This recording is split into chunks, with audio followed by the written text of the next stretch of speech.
Je vais répondre à une question qu'on m'a posée sur les réseaux sociaux, à savoir quelle est la différence entre le CAQ, le certificat d'acceptation du Québec, et la LAP, la lettre d'attestation provinciale.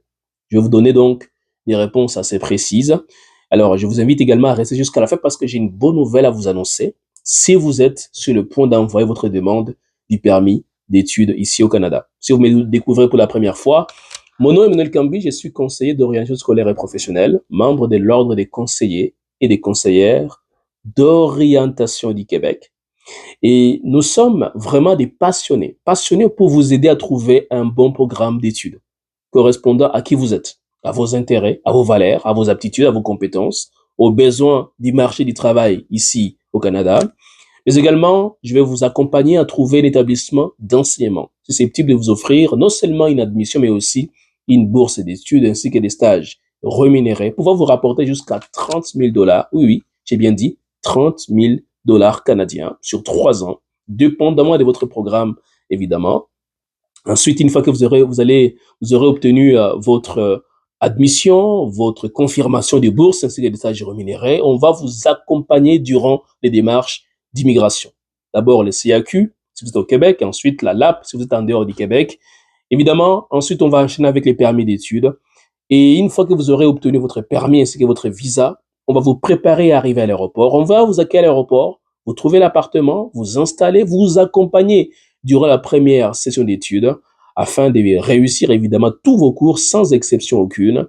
Et à la fin de la première session, on va vous aider à trouver un emploi étudiant pour que vous puissiez vous intégrer sur le plan professionnel ici au Canada. Voilà. Pour plus d'informations sur ces sujets, visitez www.etudiant.ca. Prenez rendez-vous avec moi. Dans la barre de description d'ailleurs, vous allez trouver un lien qui va vous conduire vers la prise des rendez-vous. C'est gratuit, c'est 15 minutes que je vais vous accorder afin d'échanger avec vous sur votre projet et ainsi vous donner des conseils pertinents pour la suite de votre carrière ici au Canada. Maintenant, j'y réponds à la question, quelle est la différence entre les CAQ et la LAP? Alors, il faut dire que depuis longtemps, le Québec est la seule province, était la seule province qui avait deux niveaux d'étape au niveau de l'immigration. Donc, pour arriver ici au Québec, pour étudier ici au Québec, il fallait non seulement demander les CAQ, les certificats d'acceptation du Québec, ensuite il fallait demander les permis d'études. Cependant, depuis le début de l'année 2024, le gouvernement du Canada désormais exige que l'on puisse aussi avoir la LAP, la lettre d'attestation provinciale. Les CAQ, c'est pour le Québec exclusivement, tandis que la LAP, la lettre d'attestation provinciale, c'est pour le reste du Canada.